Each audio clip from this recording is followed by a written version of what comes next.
Ladies and gentlemen, fellow conferees, I welcome you to our conference on Humanities and the Arts. It's a homecoming for me because I've been away for over 3 years. I've had some health problems, but I've been involved with Atiner since 2003. I have served as unit head for several research units, and I also served as vice president of academics. And while in my absence, they honored me with the title of honorary president. My name is Nicholas Pappas. I'm at Sam Houston State University in Texas. And I want to welcome you and tell you a little bit about our organization. It's actually an association, but we'll call it the Athens Institute for Education and Research. Now, why the Parthenon? Because all of the conferences occur in the city of Athens. I'll give you a couple of quotations that tell you something about the philosophy of our organization. This is a quotation from Thucydides, from the funeral speech of Pericles. Our city is open to the world. We never expel a foreigner from learning and seeing. Okay, Athens was open in the ancient world to people coming and learning and seeing and exchanging ideas as well. I won't try and read the Greek illiterate. I'll do it in modern Greek pronunciation and I'll mess it up, so I'm not going to do it. Another quotation is from Xenophon. At least they attribute it to Xenophon. They even say Xenophon, pseudo-Xenophon. It's from his Athenian constitution. And the other Greeks have pretty much the same dialect. It's lifestyle and dressing style. But the Athenians have an amalgam of all Greeks and barbarians. Now you have to understand, the word barbarian doesn't have the same connotation that modern or later definitions of barbarian. Barbarian was somebody that didn't speak Greek. Blah, blah, blah, blah, blah, blah. So, the person that babbles. But there was no connotation of savagery or anything like that. A person was a barbarian if he was an Egyptian or a Persian who had a civilization as old, if not older than Greece, but older than Greece. But it merely meant a stranger, okay? Now, you understand that this, Athens had a cosmopolitan politeia. Politeia, of course, means state, commonwealth, or something like that. We use the term, well, that's okay, that's okay. And here's another quotation from the Attic orator during the era of rise of Macedonia. And he wrote, by Socrates. And the other Greeks have pretty much, oh, excuse me, I did hit the wrong thing. And perhaps in Greek you are called because of your common pedagogy, rather than our common pedagogy, rather than our common descent.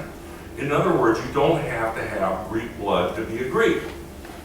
You can be a Greek just by your learning. And sometimes language was involved there, but it was very important to be open to the world. And we're trying to be open to the world again. In terms of that, we are trying to make Athens, and here's another from our own language. Athens aims to make our organization like Plato's Academy, which isn't too far away. Take a bus ride there, and then you can probably walk to Aristotle's Lyceum. It's supposed to be in back of the near the War Museum there, where academics and researchers from all over the world with pedagogy similar to the ancient Athens can gather in a symposium type of meetings to exchange ideas on their research and discuss future developments in our disciplines.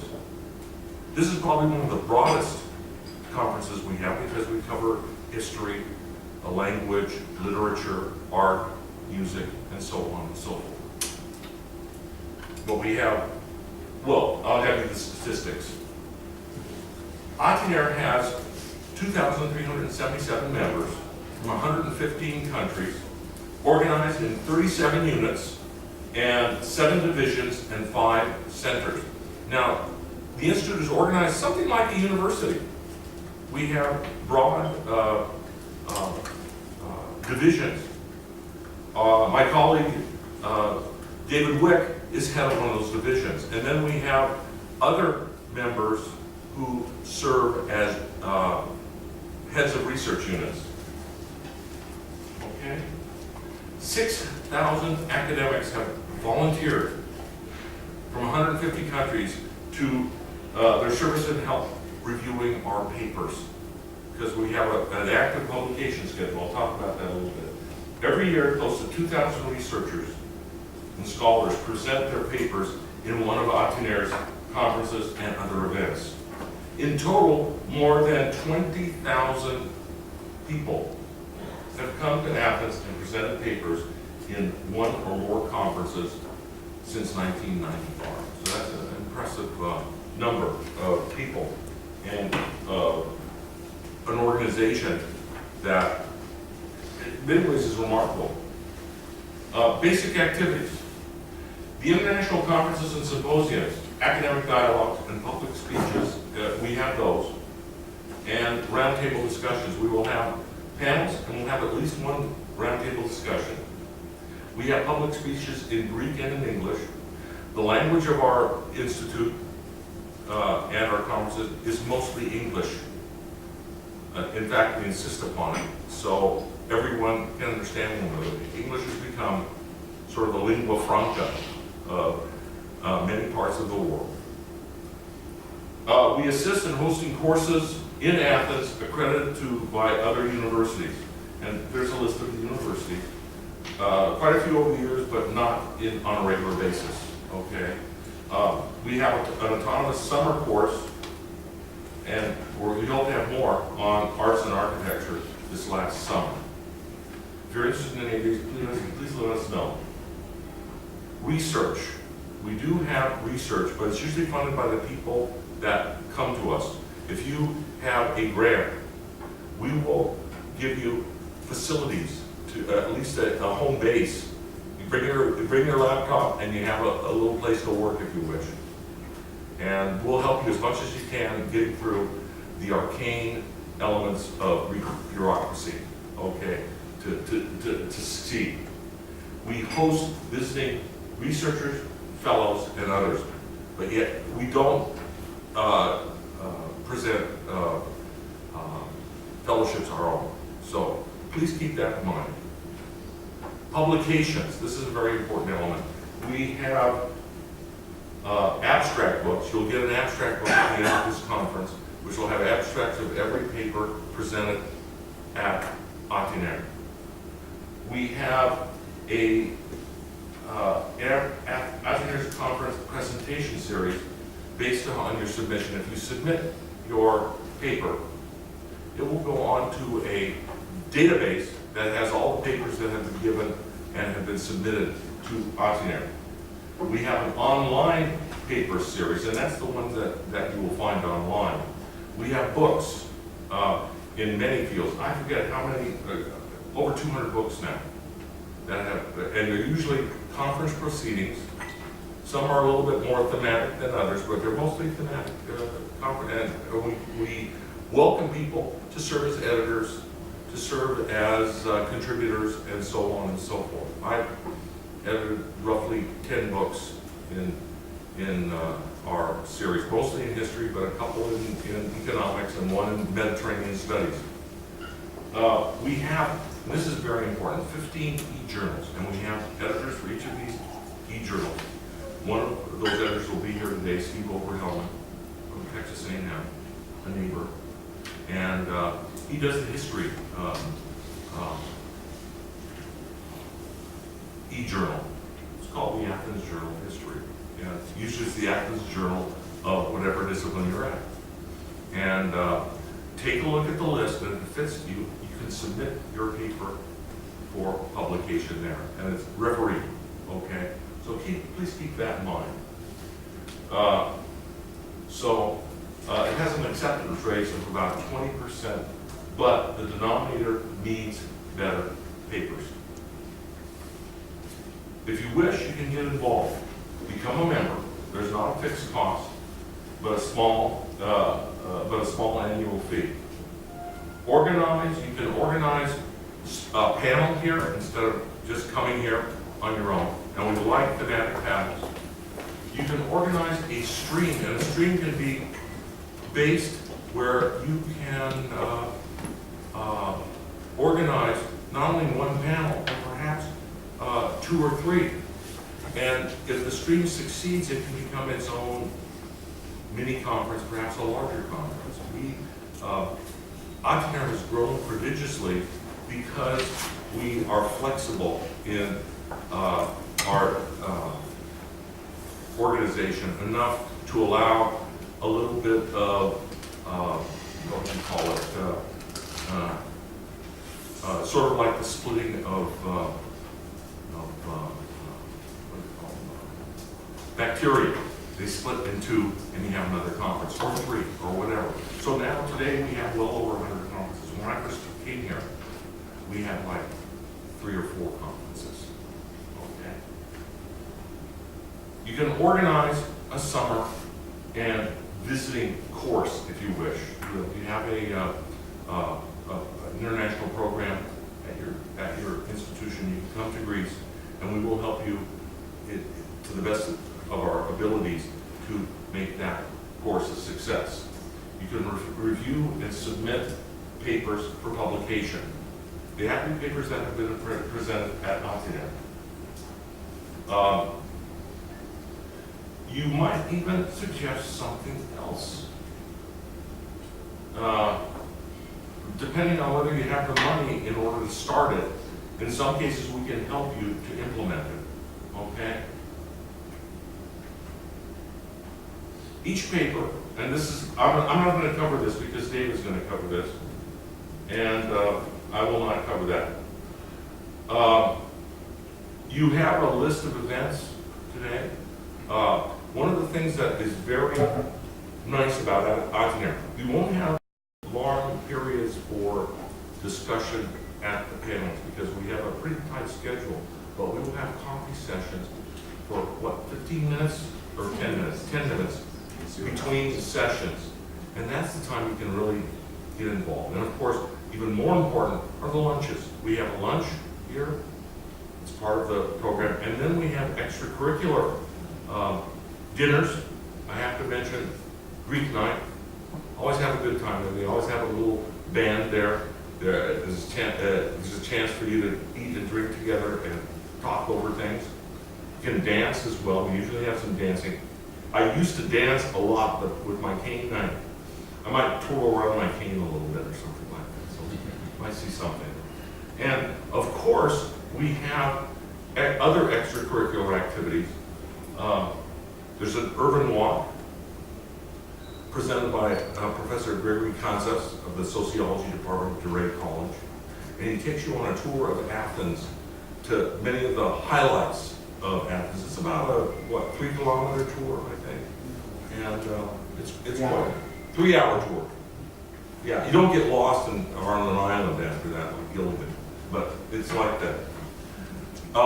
We also have a visit to Delphi, if you wish to take that. And we also have an island tour. The Delphi tour, these are one-day tours, so I think the Delphi tour is on Friday, is that correct? And the island tour is on Saturday. So if you want, go and check with the administration as to where you can obtain tickets, and we'd love to have you along. It's a chance to visit a few places in an organized fashion, or you can go on your own later to other places as well. Anyway, enjoy the conference. And thank you very much. I really feel honored to present this today. So, and I'll be with you in one of the panels as well. Thank you.